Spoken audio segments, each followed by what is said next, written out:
Istiqomah Nuansa Islami. Bismillahirrahmanirrahim ya. Ya. Alhamdulillah. Namanya kebetulan ini banyak ya panggilan. Nama saya banyak ya. Ada nama Islamnya, ada nama sebelum Islam. Kalau nama asli Flora Lubis. Asal saya Karena marga asli dari Sumatera Utara ya. Iya. Batak Toba. Oke. Iya. Jadi setelah masuk Muslim diganti nama sama kiai ustadznya dulu, Iya. diganti menjadi namanya Nur Khadijah Lubis. Masya Allah. Cuman Bagus sekali namanya. Namanya Masya Allah bagus, Nur Khadijah Iya. Lubis, artinya katanya cahaya ya kalau bilang katanya Nur itu. Cuman kebetulan kerja ke Saudi ini, di sini itu karena kebanyakan namanya Nur itu kayak di tempat kerja gitu, majikan itu kurang senang manggilnya apa? Jadi karena dia tahu namanya saya Flora aslinya, Ya. jadi seringnya nggak mau manggil Khadijah, jadi manggilnya Flora, Lora. Nah, gitu. Iya. Jadi manggilnya gitu, manggil Nur. Tapi kalau sebenarnya hati mah lebih senang dipanggil Khadijah. Lebih sedang dipanggil Khadijah gitu. Tapi ya udah, next time nggak jadi masalah lah gitu. Kadang kita juga manggil Lubis. Iya, kadang ada yang manggil Lubis, ada yang manggil Batak, ada yang manggil Butet. Dari mana nggak sama sekali dipanggil. Terus gimana asal mulanya kok mau masuk Islam gitu? Pertama sebenarnya ceritanya hidayah itu nggak langsung datang ya. Hidayah nggak langsung datang. Aku itu tahun 2007 tamat SMA, mau masuk kuliah di sebuah universitas di Sumatera Utara ya, di Medan. Aku kenal suami ya. Jadi dari awal Muslim itu sebenarnya yang jadi suami gitu. Karena mau nikah. Iya, tadi bukan menikah pertamanya. Jadi kenal beliau di Medan, pas kebetulan dia kerja di sana, kerja di Medan, ditugaskan ke Medan, ketemu sama beliau gitu. Dan dia nggak percaya kalau saya ini seorang orang Kristen, karena memang di lingkungan saya itu bisa dibilang 70% orang Muslim. 70% orang Muslim. Akhirnya kebiasaan ya, kegiatan orang hidup sama orang Muslim itu udah bukan cuman kita kenal gitu aja ya. Jadi Islam, Cina itu macam-macam ya di lingkungan saya itu di PTPN. Akhirnya lama-lama aku mau lanjut sekolah kan, niat lanjut sekolah kuliah. Kebetulan ibu saya meninggal gitu. Ibu saya meninggal, terpikir aduh ini nanti saya bisa nggak ya lanjut kuliah, karena kan butuh dana ya waktu saat itu. Nah, kebetulan sih masuk beasiswa awal. Akhirnya saya kuliah nggak lanjut. Nah, sama yang jadi suami pergilah ke Jakarta, diajaklah ke Jakarta. Saya dibeliin tiket sama dia. Jadi sekolah Kuliah nggak lanjut aku di situ, aku dibeliin tiket. Aku pergi ke Jakarta belum Islam. No, saya belum Islam. Saya pergi ke Jakarta. Oh, udah nikah belum Islam? Belum Islam, belum nikah, belum awal ceritanya. Jadi saya pergi ke Jakarta pada tahun 2010. Setelah di sana, aku janji mau masuk nurusin kuliah lagi. Iya ya. Kayak gitu. Akhirnya udah sampai di Jakarta. Setelah di situ, terus aku nyampe di sana di Ciputat namanya. Di Ciputat itu ada yang saya bayangkan kan, karena saya kan startnya satu, tujuannya kuliah terus kerja. Dan dia kan menjanjikan di sini juga bisa, kata dia gitu. Aku bantu, emang sih dibantu oke, bantu di sini. Pas tapi udah nyampe di situ tuh kok berubah gitu ininya, schedule-nya gitu. Tujuan itu kok jadi berubah. Dibawanya kemana coba? Aku dibawanya ke majelis majelis kayak perkumpulan orang pengajian gitu kan. Ya kan kaget ya kan. Tadinya itu mau kerja. Iya, tadinya kan saya mau kerja sama sekalian apa mau cari kuliah juga, sambil kuliah kan menjanjikan juga ya. Tapi dia sebenarnya orang baik sih. Oke, saya sampai di situ, saya dibawa ke majelis. Majelis ini tuh kebetulan orang Bataknya banyak juga, orang-orang Batak yang merantau dari Sumatera ya, dan termasuk dibilang alhamdulillah sukses ya di Jakarta gitu. Jadi kaget. Jadi dia pembicaraannya ke saya beda, dan dia ngomong lagi ke tempat orang yang rumah itu, mereka itu kalau udah tahu katanya ada seorang orang Batak dari Medan ini mau mualaf. Jadi bilang kayak gitu. Nah, ya saya kan belum terbuka hati saya sampai di situ duduk.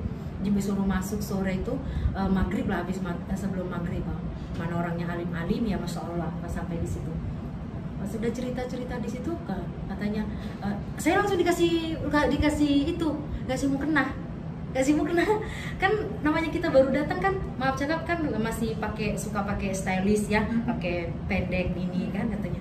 Di sini pakai ini ya katanya, pakai ini. Cuman kan namanya saya masih baru gitu, nggak berani ngelawan ya, satu nggak berani ngelawan. Terus aku ini udah coba didiamin aja dulu gitu, orang aku masih nggak dilakukan kekerasan gitu.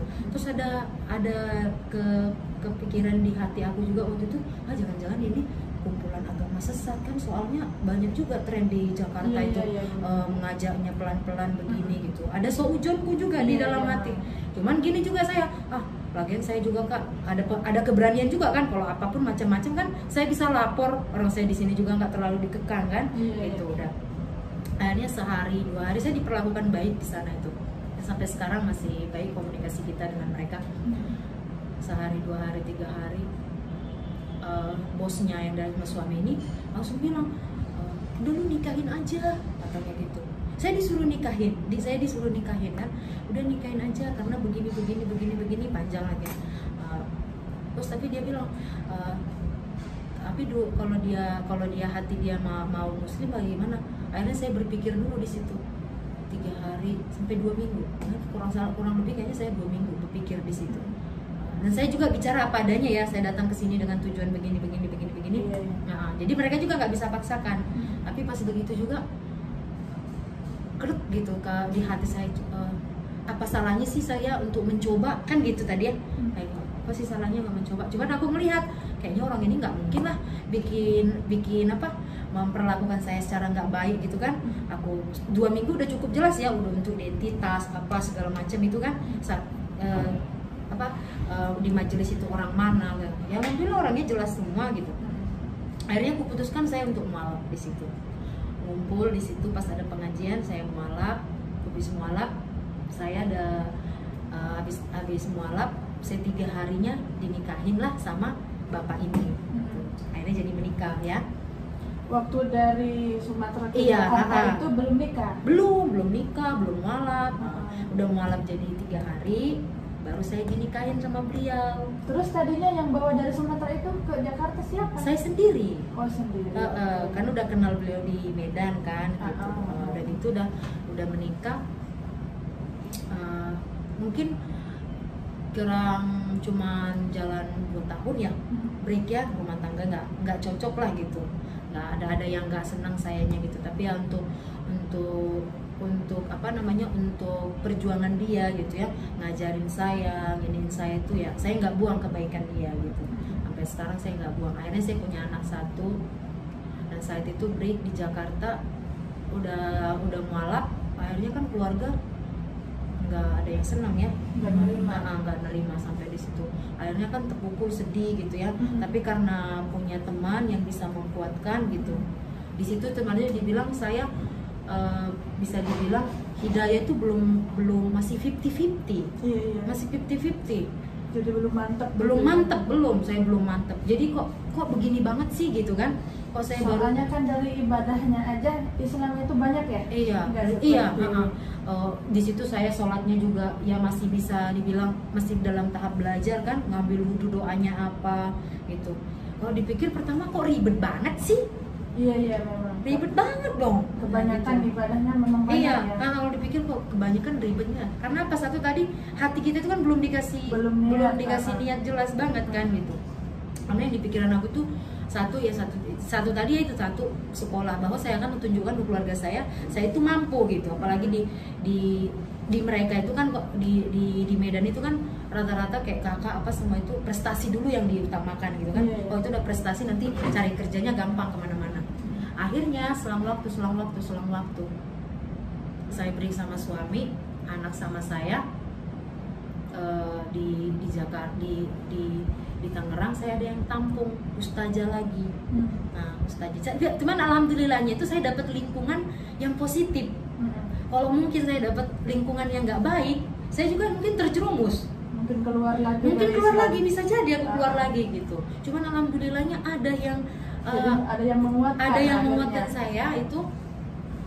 Dia ambil saya 7 bulan di rumahnya itu, bisa dibilang aku di 7 bulan di rumah ibu itu, anak itu masih kecil, belajar itu bener-bener ya, mulai bangun subuh itu. Jadi di situ aku memperjuangkan Islam itu gitu. Jadi memperkuatnya itu tadi karena si Bu Haji ini tadi, Bu Haji Mumina gitu. Akhirnya di situ dari selang di situ saya sedikit demi sedikit bisa berhijab ya, melakukan hijab step by step. Tapi memang karena tujuannya tadi ada niat juga kan. Nah 7 bulan saya dari situ, kalau si Umi pengennya saya tetap selalu sama dia, jangan kemana-mana gitu, karena dia bilang kayak makanmu, kayak kebutuhanmu saya cukupin semua, yang penting kamu nurut sama saya di sini. Si Umi termasuk dibilang ustazah ya, keliling kemana-kemana, jadi saya yang dampingin dia gitu, saya yang bawa dia. Tapi saya mikir lagi Mbak Sarah di situ, karena apa, aku kayaknya ngelihat orang di sana ada yang kerja ya gitu, semangat kerja saya kan, masa sih saya cuma begini aja, emang ada nakalnya juga saya tuh, masa sih saya begini aja gitu, begini aja di sini gitu, saya harus bangkit, saya harus keluar gitu. Kalau Bu Haji nggak senang, akhirnya apa, gimana saya biar keluar dari sini gitu. Saya keluar dari lingkungan itu, saya cari kerjaan, akhirnya saya ketemu salon, emang kebetulan kan bidang aku di salon gitu. Akhirnya saya pergi ke salon di sana yang kebetulan banyak MUMA ya, perias artis gitu di situ. Aku kan orang yang cepet gabung ya, jadi disuruh apa aja gitu mau, yang penting saya ambil ilmu dia gitu. Ibu Haji nggak senang Bu Haji, aku keluar dari rumah dia, males lah aku dari situ lagi ikut pengajian itu. Kalau tiap hari ada pengajian kan, di otak saya itu masih membal, masih pengen happy gitu. Nah, akhirnya keluar dari situ, terus dibilang Bu Haji, kamu katanya mau kerja di salon apa gimana? Mau kerja apa gimana? Iya saya mau kerja, kata saya gitu. Saya mau kerja, saya nggak mau ketergantungan terus sama Umi di sini. Siapa yang bilang tergantung? Kita kan semua senang sama kamu di sini. Ya sampai sekarang dia juga ibu angkat saya, nggak bakal buang kebaikan beliau. Semua keluarga itu sayangnya banget luar biasa sama saya. Akhirnya udah sampai dari situ, saya memutuskan kerja. Semua saya jalanin kerja di sana, di Tangerang itu. Di salon saya kerja, terus saya kerja lagi di pabrik, saya jalanin semua. Jadi waktu saya itu habis dengan kerja setahun 2 tahun.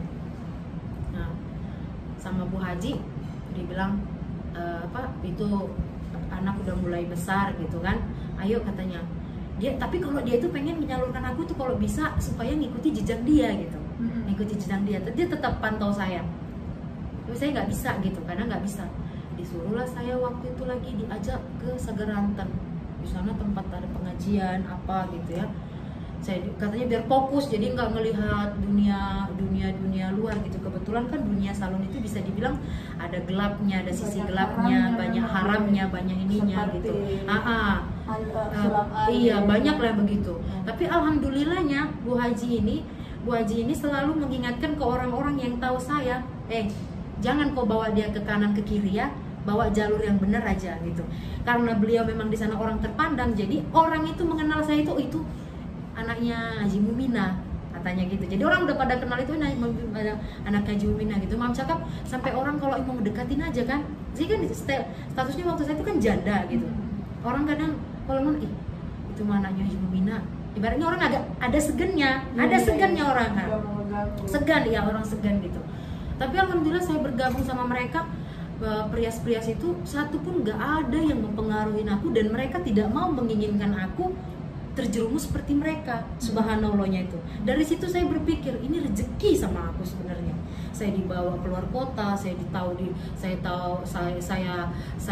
apa, ya bisa dibilang saya tahu tempat yang bagus, bisa ketemu dengan orang hebat-hebat di Jakarta, di Jabodetabek, di mana, dari mana kalau nggak kenalnya dari tempat kerjaan gitu kan, gabung sama mereka. Tapi mereka nggak pernah untuk mempengaruhi aku, malah mereka menjauhin aku kalau aku dilihat, oh kamu sama siapa, sampai sekarang gitu. Jadi kayaknya Masya Allah itu punya teman itu yang bener-bener itu menjaga itu bukan cuman karena di depan saya gitu, di luar saya pun mereka mantau saya.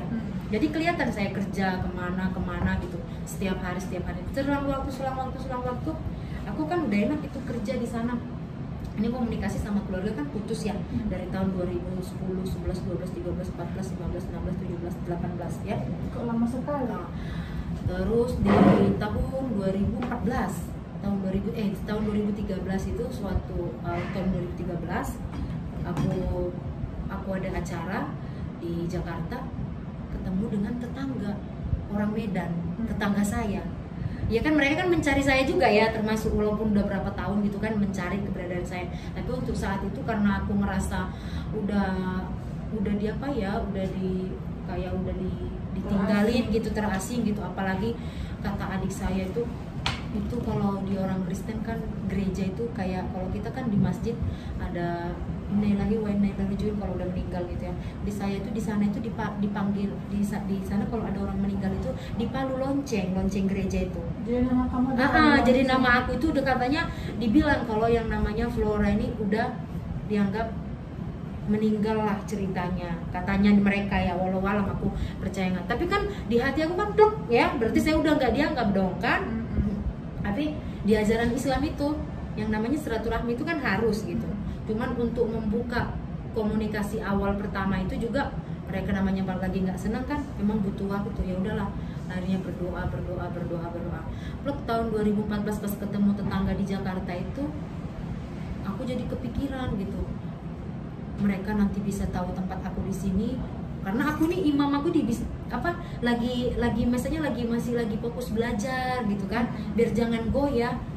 Akhirnya diusulin sama Bu Haji, udah kamu ke Arab aja ya, katanya kamu ke Arab nanti di sana bisa naik haji, bisa umroh, bisa apa, nanti kan kalau Bu Haji 4 bulan sekali bawa jemaah dari travel kan kamu bisa ketemu sama saya di sana. Tapi kan saya mikir ya Sarah, orang namanya nggak pernah pikiran saya kalau kerja ke luar negeri kan semua tahu aku untuk Arab Saudi kan kerja PRT gitu ya kan. Nah tuh nggak skill aku banget gitu kan. Masa aku gimana untuk beradaptasi di sana. Akhirnya berlahan saya keluar dari pabrik itu, saya belajar cari informasi kalau ke Arab itu bukan hanya PRT aja gitu, yang punya skill juga bisa gitu. Nah, jadi kenal sama teman, kenal sama teman, ya satu persatu itu adalah dapat lagi teman yang baik gitu. Oh, kamu bisa ini enggak? Kamu bisa ini enggak? Katanya. Oh iya, aku bisa salon. Apa aja yang kamu bisa mampukan gitu. Oh, akhirnya berlahan, tapi masih 50-50 berangkat enggak ya gitu ya. Soalnya 2 tahun katanya boleh pulang gitu. 6 bulan ya, bisa dibilang 6 bulan saya mikir di situ tuh, tapi masih tetap kerja pelayanan di Jakarta, di Tangerang. 6 bulan itu saya putuskan lah pergi ke sini, pergi ke Arab. 3 bulan itu saya udah fokus untuk gimana cara kerja ke Arab itu gitu. Jadi gimana cara untuk meninggalkan anak ya, pada saat itu anak belum berusia waktu itu 3 tahun. Jadi anak sama mereka. Anak iya sama, kalau bukan Bu Haji yang pegang, tetap ada lagi teman yang pegang itu, ibunya teman ya, ibunya sahabat saya yang pegang. Masih di daerah situ semua, karena Bu Haji juga kan orang sibuk ya kan, kesana kemari gitu. Jadi akhirnya saya putuskan lah pergi ke Arab tahun 2013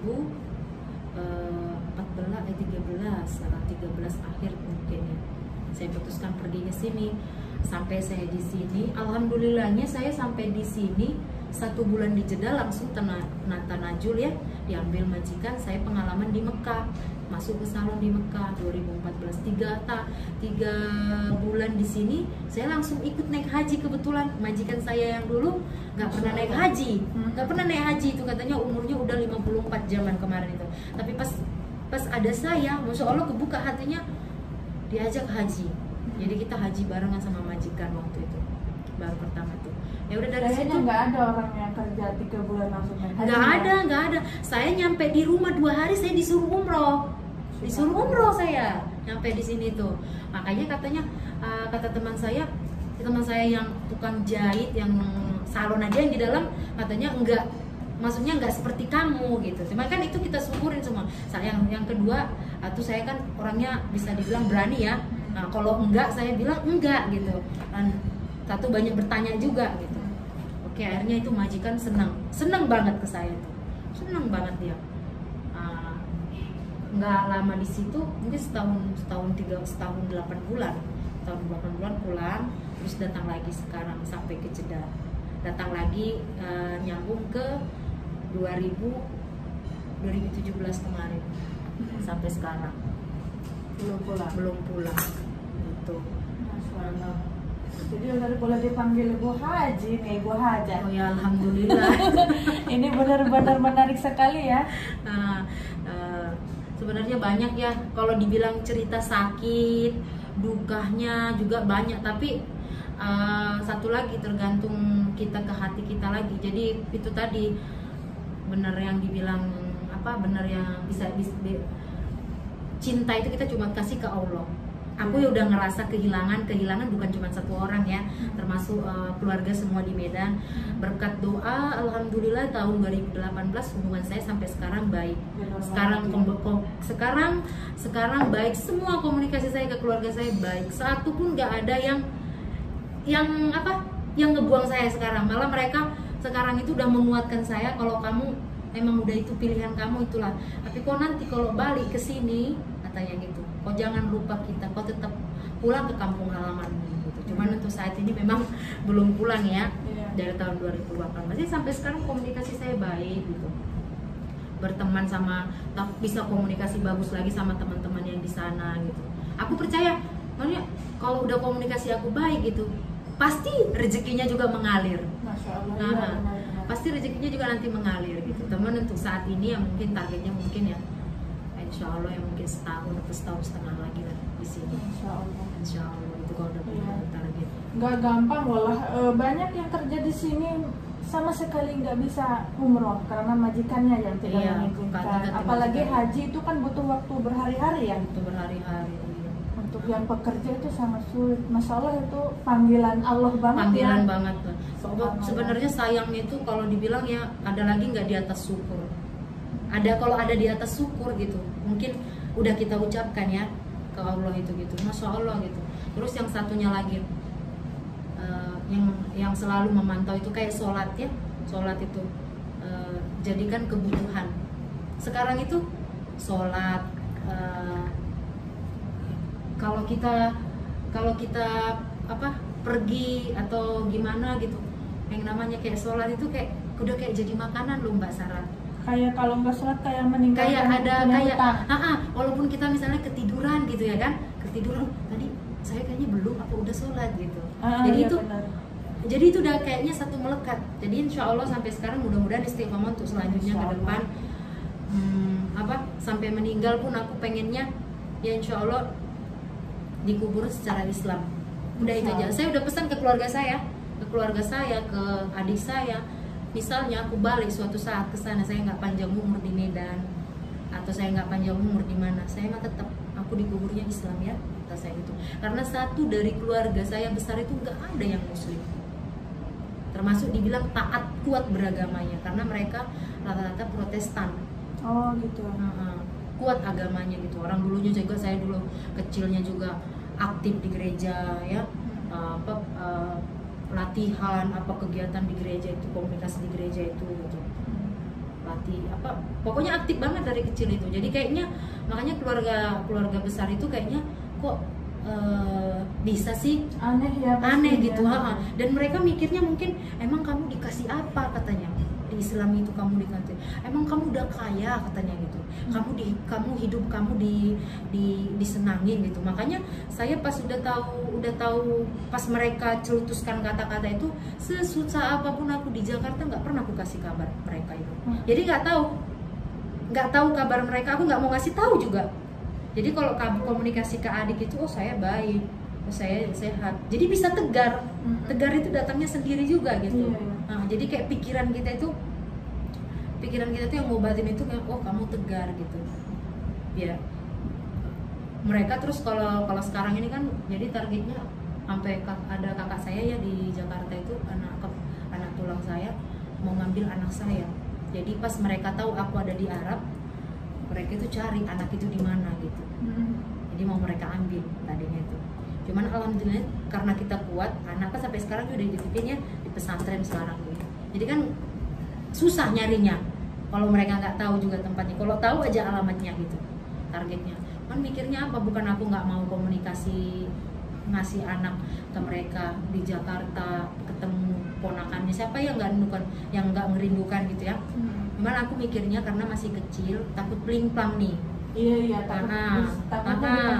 takutnya dia ngelihat apa keponakannya kok beda keyakinan gitu kan. Sementara dia kan harus ditanamkan dulu ilmu Islam ini. Kan aku bilang, makanya aku punya alasan juga, aku kan kerja di Arab, anak itu kan di pesantren. Itu anak itu di pesantren jadi nggak bisa ketemu juga. Kata saya, itu harus atas nama saya, kata saya harus aku yang kesana gitu. Yang jadi suka berantem itu kadang itu. Makanya agak sekarang juga aku renggangin ya komunikasi itu, karena suka nanya itu mana gitu ya, mana si Kia gitu. Aku pengen komunikasi katanya. Dia pengen apa? Kata aku, saya meyakinkan, oh dia baik, dia sehat. Insya Allah soal dana pun dia makanan apa nggak bakal kurang, kata saya gitu. Emang karena banyak yang senang sama dia juga. Satu keluarga itu pengen ngambil aja gitu. Sampai sekarang apa aku punya bilang nanti umur 15 tahun baru aku kasih. Sekarang anak itu baru umur 10 tahun. Bang 15 tahun lagi dia udah kuat tamat SMP. Sok mau kemana aja. Karena udah mulai dewasa ya, udah mulai. Lagian saya kan nggak ada di samping dia juga. Gitu kan, takutnya itu aja, bukannya gimana ya gitu ya. Biar kuat aja lah dulu imannya. Nggak sementara kan kayak aku sendiri aja di sini juga ibaratnya masih banyak banget kurangnya ya. Kurangnya masih banyak gitu. Nggak bisa cepat, apalagi untuk belajar. Saya terus terang untuk mengenal baca Al-Quran itu, saya kalau nggak terjemah itu saya belum bisa. Sampai sekarang itu kadang saya, oh ini kok susah banget sih, baru aja belajar Iqra itu ya, Iqra gitu tuh udah bawanya ngantuk itu. Iya, memang godaan setan, godaannya itu ya. Terus ada yang ngajakin juga di mana itu, di Mall Center itu di Jakarta itu juga. Kalau untuk gabung itu sama mereka itu, saya kadang suka iri, jadi makanya saya suka minder. Mereka banyak yang mualaf itu, masya Allah, ada yang 2 bulan, 3 bulan, udah pinter Sarah. Kalau saya bisa dibilang, saya ini masih mualaf, jauh lah dari mereka, jauh banget dari mereka gitu, masih serabut-serabutannya lah gitu. Gimana saya minta ya Allah, Bismillah aja lah. Tadi satu yang penting, udah sayanya di hati saya enggak, saya udah muslim kan, punya teman-teman juga yang mualaf, suka diledekin kan sama mereka, ayo kamu udah hafal apa, ayo kamu udah dapat apa, kan suka gitu. Terus aku bilang, aku mah belum dapat ini. Makanya katanya kamu mah ngejar dunia aja. Nah, pada bilangnya begitu. Udah kamu duduk aja di sini katanya, 6 bulan apa 7 bulan katanya, nanti pasti kamu dapat rezeki, pasti nanti datang. Nah itu tuh sampai sekarang ini aku yang belum bisa aja saya terima kayak mereka gitu itu. Nanti rezeki, karena kalau aku mikirnya, kok bisa kau bilang kau rezeki yang datang, kalau kita nggak kerja mana ada rezeki, kata aku. Kalau mereka kan mungkin bisa dibilang alhamdulillahnya ada materi ya. Jadi duduk pun mereka di pesantren itu, anaknya apa dia mungkin kecukupan lah gitu kan. Kalau aku kan beda. Terus misalnya pun ada yang mau ngebiayain gitu, kayaknya nggak lepel aku pula, ada egoisnya di situ tuh, dikasih gitu tuh. Katanya kan kalau mualaf itu dikasih juga baik katanya gitu. Dulu waktu maksudnya kayak dulu ada yang ngasih aku jakat itu apa itu, kalau habis kita puasa itu, lebaran itu, aku pernah nangis dikasih. Kenapa nangis? Ya nangis, kayaknya aku kayak karena aku Penulis. karena aku belum paham waktu itu hadisnya itu belum paham. Saya dikasih di teman-teman saya yang dekat-dekat ke saya itu, saya kerja di salon itu, katanya ini aku kasih ke kamu ya, katanya gitu. Jangan saya kasih. Kayaknya aku gini mikirnya, orang aku masih bisa kerja kok gitu. Aku dikasih, apalagi dikasihnya cuma segini kan gitu. Nah akhirnya apa? Aku pergi lagi ke Umi. Bilang, Mi, aku dikasih uang, aku dikasih begini kata saya gitu. Nah diterangin sama Umi, itu kamu begini katanya, diterangin kalau malam itu dikasih begini.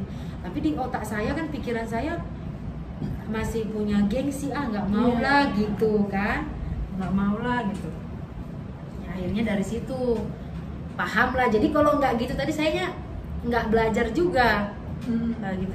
Jadi kalau udah tahu barulah bertanya, karena suka begitu. Jadi setiap hari kalau ada yang ini hadisnya apa gitu, pengen banget sih sebenarnya Sarah, kayak mereka itu ya, teman-teman itu di sana gitu. Di sini ada belajar bisa. Iya, di sini juga sebenarnya ada gitu, cuman hati ini aja yang satu yang masih ya Allah gitu, karena saya cuma pengen bisa kayak mereka itu gitu.